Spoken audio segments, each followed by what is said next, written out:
గజం కేవలం 4,500 రూపాయలతో 165 గజాల భూమి కేవలం 8 లక్షలు మాత్రమే. నమస్కారం. ప్రస్తుతం మనతో పాటు ఇస్కాన్ టెంపుల్ నుంచి ప్రణవానంద ప్రభుజీ ఉన్నారు. వారు ముంబైలోని గోవర్ధన్ ఇకో విలేజ్ ఆశ్రమంలో సేవ చేస్తూ ఉంటారు. వివిధ మాధ్యమాల ద్వారా శ్రీకృష్ణ తత్వం గురించి, వారి లీలల గురించి, అలాగే రామాయణ మహాభారతాల గురించి కూడా ప్రవచనాలు ఇస్తూ ఉంటారు. ఎంతోమంది ఆ ప్రవచనం విని మార్పు, అంటే వాళ్ళ జీవితాల్లో మార్పు చూసిన వాళ్ళు, అలాగే మారాలని కోరిక ఉండి విన్నవాళ్ళు, ఇలా చాలా మందిని చూస్తూ ఉన్నాము. రకరకాల అంశాలపైన ప్రభుజీ మాట్లాడుతూ ఉంటారు. అయితే ఇవాళ ప్రత్యేకించి ఒక శుభ సందర్భం గురించి మాట్లాడుకోబోతున్నాం. జనవరి 22వ తారీఖున ఆ శ్రీరాముల వారి పునః ప్రతిష్ఠ జరుగుతోంది అయోధ్యలో. ఈ అంశం గురించి మాట్లాడదాం. ప్రభుజీ, హరే కృష్ణ. హరే కృష్ణ. నమస్కారం. నమస్కారం. ఎలా ఉన్నారు? బాగున్నా, మీరు ఎలా ఉన్నారు? చాలా చాలా బాగున్నాను. చాలా శుభ సందర్భం ఇది. ఈ కొత్త సంవత్సరంలో మొదటి, అంటే ఒక 10 రోజులు 20 రోజుల్లోనే ఒక గుడ్ న్యూస్ వింటున్నాం మనం. ఎప్పటి నుంచో వింటున్నప్పటికీ ఎప్పుడెప్పుడా అని 1000 కళ్ళతో ఎదురు చూస్తున్నటువంటి ఆ సందర్భం జనవరి 22వ తారీఖున రాబోతోంది. ఆ శ్రీరామచంద్రుని పునః ప్రతిష్ఠ మహోత్సవం. నిజంగానే నాకైతే ఎప్పుడు చూద్దామా వారిని అని ఉంది. ఆ అదృష్టం ఎప్పుడు వస్తుందో మరి. అంటే ఈ విశేషాల గురించే మీతో మాట్లాడాలి అనుకున్నాం ప్రభుజీ. ఆలయ నిర్మాణం కానీ చాలా అంగరంగ వైభవంగా జరుగుతుంది. ఆ కార్యక్రమం కూడా అంతే వైభవంగా చేయాలని ప్లాన్ చేస్తూ ఉన్నారు. అలాగే అందరికీ వీలు కుదిరేలాగా ట్రావెలింగ్కి అన్నిటికీ ఏర్పాట్లు అయితే జరిగిపోయాయి. ఇంకా కొద్ది రోజుల్లోనే మళ్ళీ ఆలయం ప్రారంభం అవుతోంది, పునః ప్రారంభం కాబోతోంది ఆ ప్రతిష్ఠ మహోత్సవం. వీటి గురించి ఏం చెప్తారు? అసలు అయోధ్యలో ఏం జరిగింది, ఇప్పుడు ఏం జరుగుతోంది అని అంటే ఏం చెప్తారు? మనందరికీ నిజంగా ఇది ఒక హ్యాపీ న్యూ ఇయర్. ఎందుకంటే మన రాముడు ఇన్ని సంవత్సరాల తర్వాత మళ్ళీ ఆయన ఆలయంలోకి ప్రవేశించబోతున్నారు. మనందరికీ తెలుసు, రాముడు త్రేతాయుగంలో అయోధ్య నగరంలో ఆవిర్భవించారు. స్వామి యొక్క వైభవం, రామో విగ్రహవాన్ ధర్మ, రాసిపోసిన ధర్మస్వరూపమే రామచంద్రమూర్తి. అంటే ప్రేమ, వినయం, భక్తి ఇవన్నీ గురువు పట్ల, ఆచార్యుల పట్ల, తండ్రి పట్ల, తల్లి పట్ల, భార్య పట్ల, తమ్ముళ్ళ పట్ల, ప్రజల పట్ల, స్నేహితుల పట్ల, అందరి పట్ల కూడా రాముడు చూపించిన ఆ పరిమితమైన ప్రేమ, ధర్మము, వినయము, ఇదే రామచంద్రమూర్తి అని అంటే. మనందరినీ కూడా అసలు ధర్మం అంటే ఏంటి, అసలు ధర్మాచరణ అంటే ఎలా ఉంటుంది అని ఆచరించి నిరూపించిన వారు మన రామచంద్రమూర్తి. శ్రీరాముడు నిజంగా వారిని చూసి నేర్చుకోవాలి. మనకి భారతదేశం అంటేనే రామరాజ్యం అని మాట్లాడతాం కదండి. రాముడు అంటే ధర్మం గురించి ఎక్కడెక్కడ ప్రస్తావన వస్తుందో అక్కడ రాముడు ప్రస్తావన రావాల్సింది. రాముడు అని అంటే ధర్మం, ధర్మం అంటే రాముడు. వాళ్ళు ఆ రెండు సేమ్, ఇంకా వేరు కాదు. అటు రామచంద్రమూర్తి యొక్క అద్భుతమైన ఆ చరిత్ర రామాయణం మనం చూస్తాం. రామాయణం ఎన్ని లక్షల కోట్ల సంవత్సరాల నుంచి మనకు వస్తూ ఉంది. వాటిని మనం చదువుతూ ఉన్నా, ఎంత బ్రహ్మాండంగా రామాయణ ప్రవచనాలు చేస్తూ ఉంటాం. రామచంద్రమూర్తి యొక్క ఆలయాలు మనకి ఎక్కడ కనిపిస్తే అక్కడ రామాలయం లేని ఊరు ఉంటుందా అండి? ఖచ్చితంగా. మన తెలుగు వాళ్ళకి ఇంకొకమైన ఒక గొప్ప అదృష్టం ఏంటి అంటే, రాముడు ఇక్కడ ఉన్నాడు. మన అరణ్యవాసం చేసినప్పుడు భద్రాచల క్షేత్రం, ఆ భద్రాచలం క్షేత్రంలో ఆ రాముడు ఉన్నంత సౌందర్యం ఇంకెక్కడ మనం చూడం.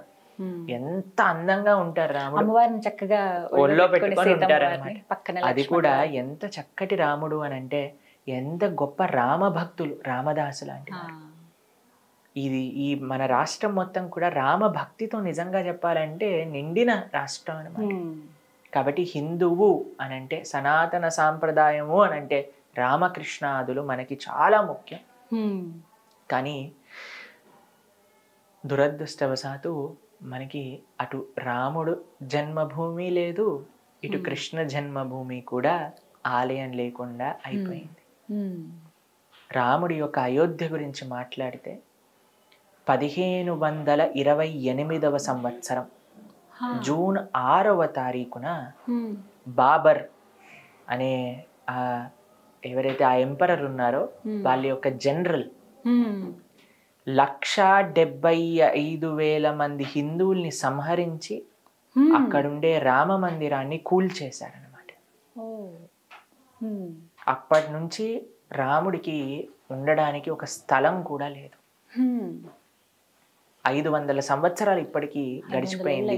అయినా సరే సనాతన ధర్మానికి చెందిన ఈ దేశంలో, సనాతన ధర్మం పుట్టిన దేశంలో, సనాతన ధర్మం ఈ ప్రపంచాన్ని మొత్తం కూడా సనాతన ధర్మం వైపు తిరిగి సనాతన ధర్మంలో ఉండే రాముడి గురించి తెలుసుకొని, రాముడు మాకు ఆదర్శం, రామ భక్తి మాకు కావాలి, రామనామం కావాలి అని భారతదేశానికి వస్తే, భారతదేశానికి వచ్చి ఆశ్చర్యపోయే విషయం ఏంటి అంటే రాముడికి అక్కడ ఆలయం లేదు,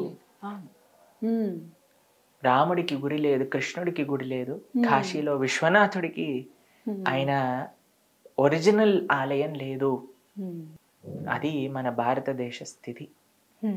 కానీ ఒక గొప్ప అదృష్టం, ఇన్ని సంవత్సరాల తర్వాత కదా తిరిగి గొప్ప మహానుభావుల యొక్క సంకల్పంతో, మంచి రాజకీయ నాయకులు ఒక విధంగా చెప్పాలి అని అంటే వాళ్ళ యొక్క సంకల్పం, వాళ్ళ యొక్క శక్తి, ప్రధానమంత్రి గారు, మిగతా వాళ్ళందరూ వాళ్ళు కష్టపడి ఎన్ని వేల సంవత్సరాల నుంచి రామ ఆరాధన జరుగుతున్న ఈ దేశంలో కొన్ని వందల సంవత్సరాల నుంచి అక్కడ రామ భక్తులందరికీ కూడా ఒకటే ఒకటి, వాళ్ళ ప్రాణం అక్కడ రాముడు ఆలయంలోకి వెళ్ళాలి.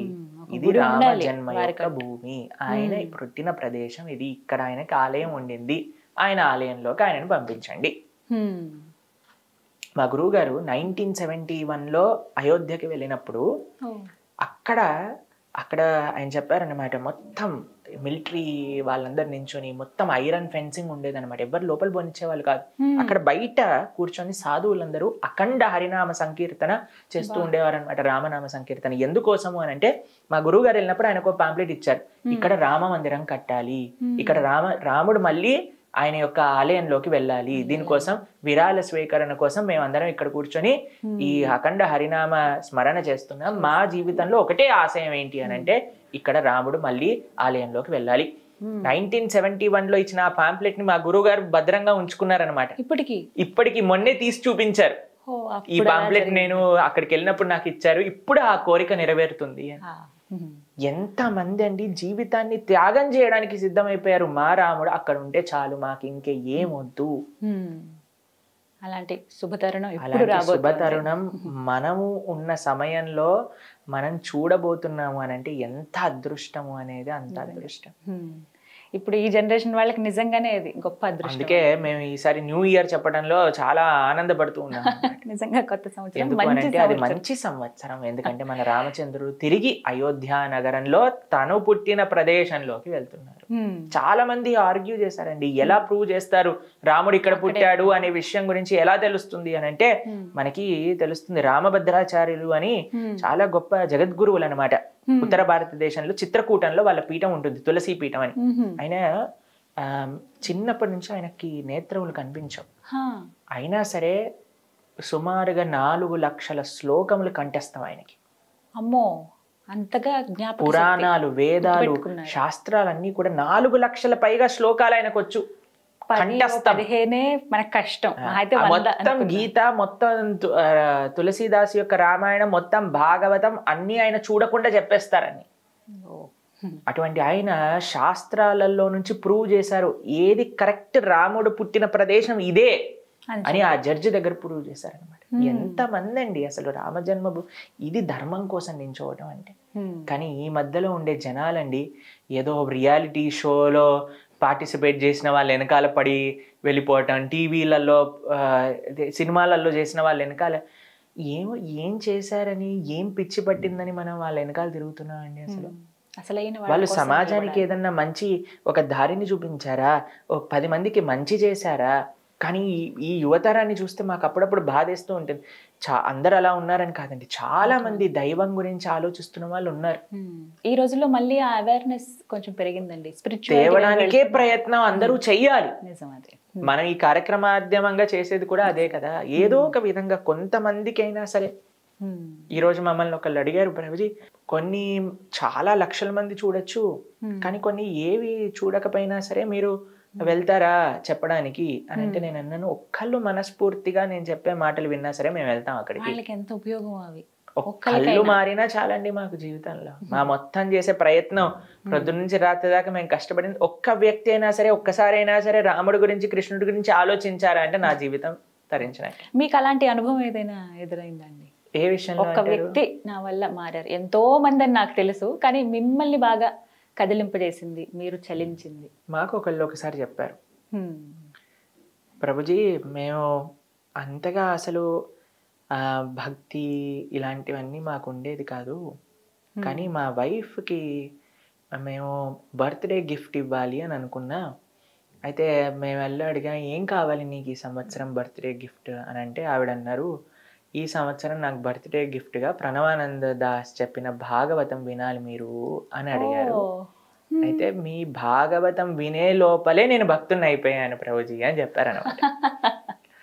ఇలాంటివి విన్నప్పుడు మాకు చాలా ఆనందం వేస్తుంది, అరే మేము ఒకళ్ళ జీవితంలో ప్రభావితం చేయగలిగామే అని. లేదా చాలా మంది చెప్తుంటారు, ప్రభుజీ మేము సూసైడ్ చేసుకునే పరిస్థితిలో ఉన్న వాళ్ళం, మీ ప్రవచనాలు ఏదో ఒక విధంగా మమ్మల్ని ఉజ్జీవింపజేశాయి, మేము ఇప్పుడు ఎంత చక్కగా మేము ఆనందంగా ఉంటూ 10 మందికి ఆనందాన్ని పంచుతున్నాం. మొట్టమొదట మనం వీడియో చేసినప్పుడు కూడా ప్రభుజీ ఇదే అంశం మాట్లాడుకున్నాం. నిజంగా చాలా మంది అలా డిప్రెషన్లో ఉండి సూసైడ్ దాకా వెళ్ళిపోయిన వాళ్ళు కూడా ప్రణవానంద ప్రభుజీ వారి ప్రవచనం విని, వారు చెప్పినటువంటి కొన్ని వాక్యాలు విని ఇంకా జీవితం ఉంది అయిపోలేదు అని ఆగిపోయిన వాళ్ళు చాలా మంది ఉన్నారు. ఇది వాస్తవం, ఎందుకంటే కామెంట్స్ రూపంలో కూడా కొన్ని చూస్తాం కదా, వాళ్ళ అనుభవాలు చెప్తూ ఉంటారు. ఆ విషయంలో చాలా కాబట్టి ఆ విధంగా ఎవరినైనా మేము సేవ చేయగలుగుతున్నాం అని అంటే మాకు చాలా పెద్ద అదృష్టం. కానీ మనం చేసేదంతా ఒక చిన్ని మట్టి రేణువు లాంటిది, ఇసుక రేణువు లాంటిది. ఇంకా చాలా కానీ ఆ రాముడు వస్తే, ఆ రాముడి యొక్క భక్తి, ఆ రాముడి యొక్క ఆలయం కానీ వస్తే ఇంకెంత మందికి రాముడి గురించి తెలుస్తుంది. ఎలా ఉండబోతుందని మీ భావన?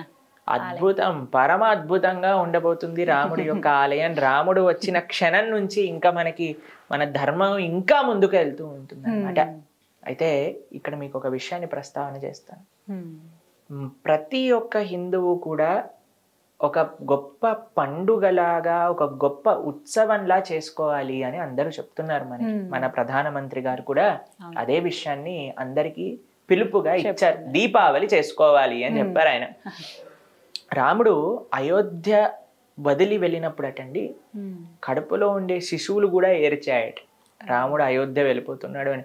చెట్లన్నీ రాముడు వెళ్ళిపోతున్న వైపుకి వంగిపోయి వంగిపోయి వంగిపోయి 14 సంవత్సరాలు పూలే విరుచుకోలేదట, ఒక పండు కూడా కాయలేదట. ఇంట్లో ఉండే చిన్న చిన్న ప్రాణులు, పిల్లులు, ఇవి కూడా రాముడి వైపే ఏడుస్తూ ఏడుస్తూ వెళ్ళిపోయాడు. ఒక్క పండుగ, ఒక్క ఉత్సవం రాముడు లేక అసలు అయోధ్య వాసులందరూ కూడా అంతా బాధపడ్డారట. కానీ ఎప్పుడైతే రాముడు వస్తున్నాడో ఆనందంతో వాళ్ళప్పుడు 14 సంవత్సరాల తర్వాత దీపం వెలిగించి తోరణం కట్టుకొని ముగ్గేసి రాముడిని స్వాగతించారట. కాబట్టి మనకి దీపావళి రాముడి యొక్క స్వాగతం. నిజమైన దీపావళి జనవరి 22. ఎందుకంటే రాముడు నిజంగా మళ్ళీ తిరిగి ఆలయంలోకి ఆ అయోధ్య వైభవం ఆ రోజు ప్రకాశింపబడుతుంది అనమాట. కానీ కేవలం రాముణ్ణి ఆలయంలోకి పంపించి మనం పని మనం చేసుకోకూడదు, రాముణ్ణి మన హృదయంలోకి స్వాగతించాలి. ఎలా స్వాగతిస్తారు హృదయంలోకి అని అంటే, ఆ రాముడు గురించి వినటంతో, రాముడు ఆచరించిన మార్గం తెలుసుకోవటంతో మన హృదయంలోకి మనం ఆహ్వానించవచ్చు. అందుకే జనవరి 16వ తారీఖు నుంచి మన ప్రణవానంద దాస్ ఛానల్ ఏదైతే ఉందో ఆ మాధ్యమంగా మనం రామాయణ ప్రవచనాలను చేస్తున్నాం అనమాట. 16 తారీఖు నుంచి స్టార్ట్ అవుతుంది. మొత్తం పూర్తి రామాయణాన్ని మనం చెప్పుకోబోతున్నాం. రాముడి యొక్క ప్రతిష్ట 12 డేస్. 12 డేస్ మనం మొత్తం ఒక్కొక్క కాండం కూడా రెండు చెప్పున సంక్షిప్తంగా రాముడి యొక్క ఆ ఉత్సవాలు జరిగేంత లోపల మనం పూర్తి రామాయణాన్ని శ్రవణం చేయాలి అనే ఒక సంకల్పంతో అనమాట. కాబట్టి మేము మీ అందరికీ చేసే రిక్వెస్ట్ ఏంటి అంటే, తప్పకుండా ఆ రామాయణాన్ని వినండి. విన్నప్పుడు కేవలం భగవంతుని మందిరంలో పంపించి మనం నమస్కారం చేయకుండా మన హృదయంలోకి కూడా రాముని స్వాగతించినట్టు అవుతుంది. రాముని హృదయంలోకి హనుమంతుడిలాగా హృదయాన్ని చీల్చుకొని స్వాగతించలేం కదండి. చెవుల ద్వారా ప్రవిష్ట కందరంధ్రేణ అని అంటారు. చెవుల ద్వారా భగవంతుడు మన హృదయంలోకి ప్రవేశిస్తారనమాట. ఇంకొక విషయం చెప్తాను, కేవలం హృదయంలో పెట్టుకోకండి, రాముణ్ణి ఈ ప్రపంచం అంతా నడిపించండి. ఎలా నడిపిస్తారు రాముణ్ణి? మనం ధర్మాచరణ చేస్తే రాముడు నడిచినట్టే. ఎందుకంటే రాముడు ధర్మం కాబట్టి. ఇందులో 3 స్టెప్స్ అండి.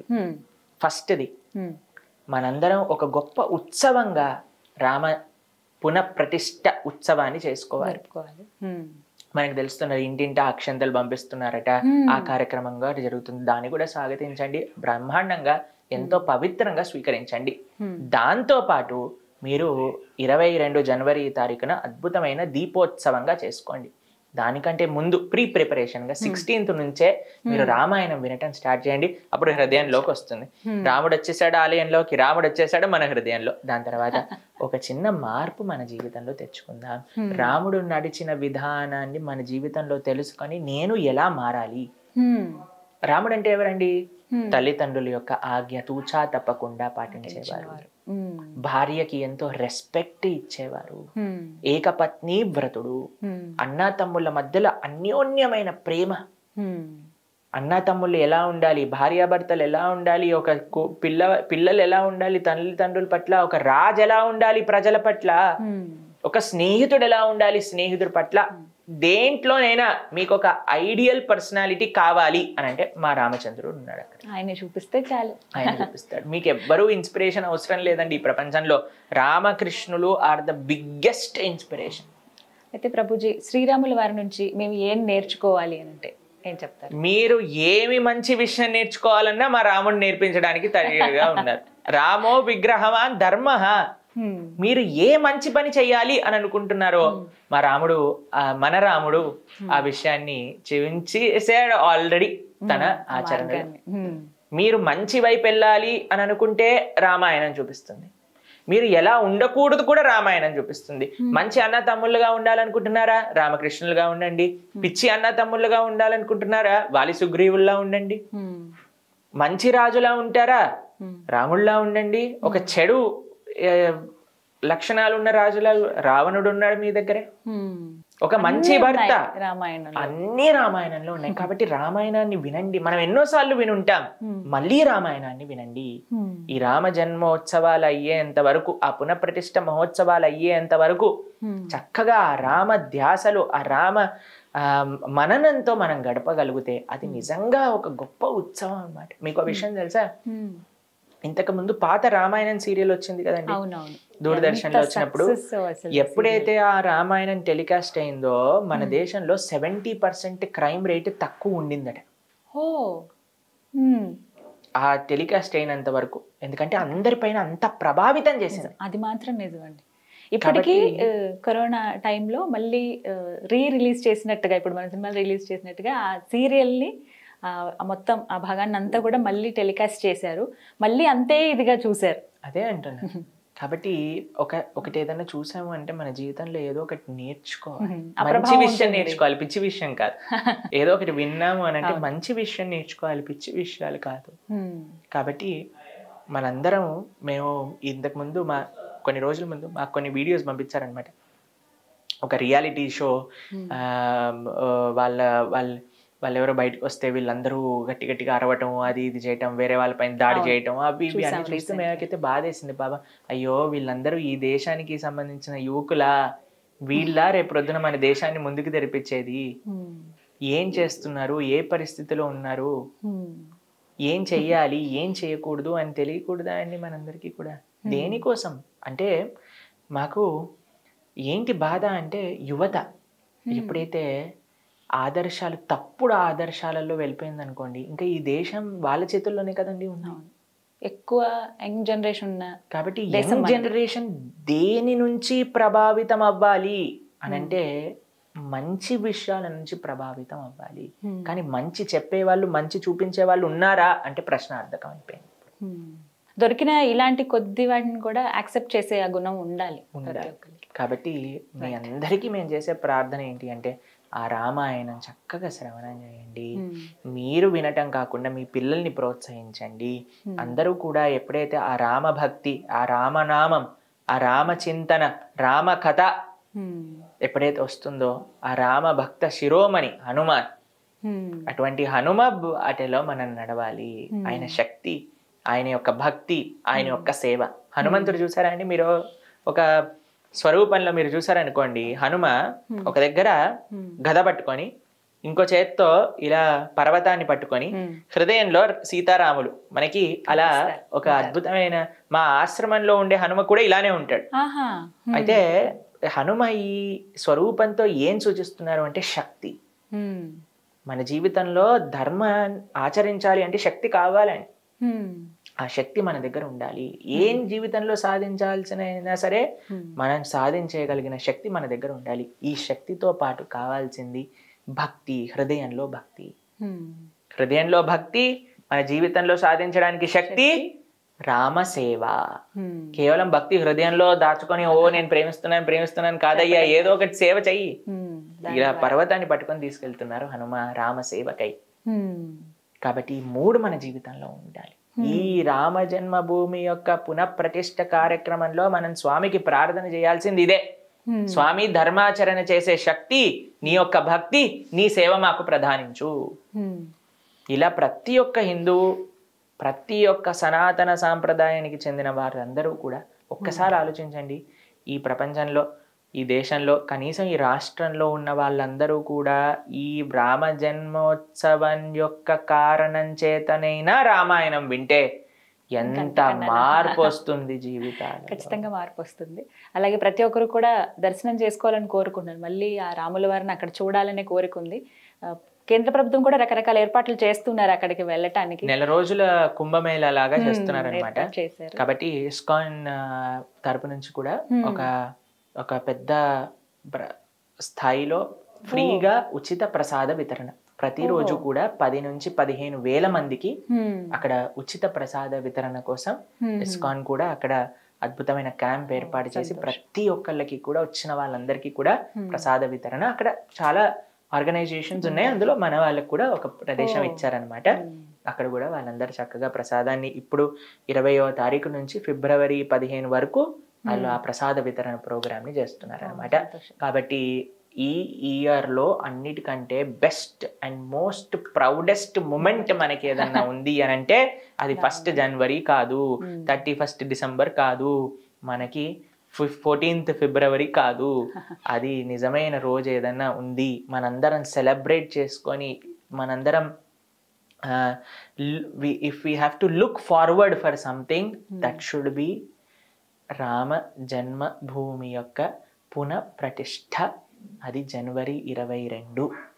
కాబట్టి మీకు మేము చేసే ప్రార్థన చక్కగా మీరందరూ కూడా ఆ స్వామి ఆ సమయానికల్లా మనందరం ఆ రామ చింతనతో ఉండాలి, ఆ రామ భావనతో ఉండాలి. రాముడి యొక్క సేవ చేస్తూ రాముడి యొక్క ఉత్సవాన్ని మనందరం జరుపుకునేటట్టుగా మనం ఉంటే ఆ రాముడు ఆనందంగా ఉంటారు అక్కడ. దాంతోపాటు కేవలం జనవరి 22 తర్వాత వదిలేయటం కాదండి, ఆ రామ భావన, రాముడు మనకి ఏదైతే ఆయన ఆచరించి చూపించాడో దాన్ని మన జీవితంలో ఆచరిద్దాం, ఆ మార్గాన్ని మనం స్వీకరిద్దాం. ఇది నిజమైన రాముడికి మనం ఇచ్చే గిఫ్ట్ అన్నమాట. కానీ అదృష్టం ఎప్పుడు దక్కుతుందో నాకైతే చాలా కోరికగా ఉంది చూడాలి అని. మొదటి రోజే చూడాలని అలా ఆశ లేదు, కానీ కనీసం ఈ సంవత్సరంలో వెళ్తే చాలా. అంతకన్నా చాలా మంది మమ్మల్ని అడిగారు, ప్రభుజీ మీరు ఒక అయోధ్య యాత్ర తీసుకెళ్ళండి ఈ సంవత్సరం అని. మేము అన్నాం ప్రయత్నిస్తాం, తప్పకుండా ప్రారంభం అవుతాయి అవి కూడా. తీసుకెళ్దాం అయోధ్య యాత్ర, రామలల్ల దర్శనం చేసుకుందాం అందరం కలిసి.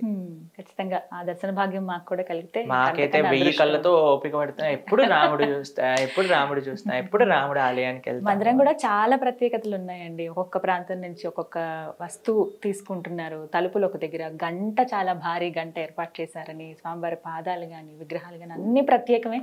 మన రాముడికి అన్నిటికంటే బెస్ట్ ఇవ్వాలి కదండి, భగవంతుడికి అన్నిటికంటే బెస్ట్ ఇవ్వాలి కదా రాముడు. కాబట్టి మన అనుకోవాలి అందరం కూడా, మన రామచంద్రమూర్తి, మన సీతమ్మ తల్లి, మన లక్ష్మణ స్వామి, మన హనుమాన్.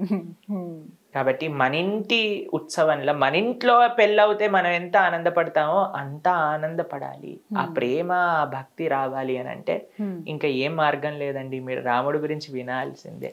ఆ రాముడి యొక్క తత్వాన్ని మనం తెలుసుకుంటే ఇంకా ఆయనతో ప్రేమలో పడకుండా ఉండలేము ఎవరం కూడా.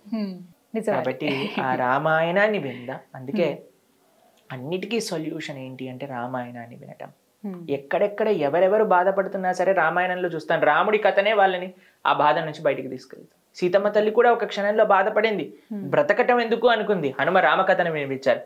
బ్రహ్మాండంగా ఆనందంగా అయిపోయింది సీతమ్మ తల్లి. కాబట్టి రామకథ, రామనామం, రామసేవ, రామభక్తులు వీళ్ళే మనకి శరణు. చూద్దాం అదృష్టం ఎలా ఉందో అనేది. చాలా చక్కగా వివరించారు ప్రభుజీ. నమస్కారం అండి. హరే కృష్ణ.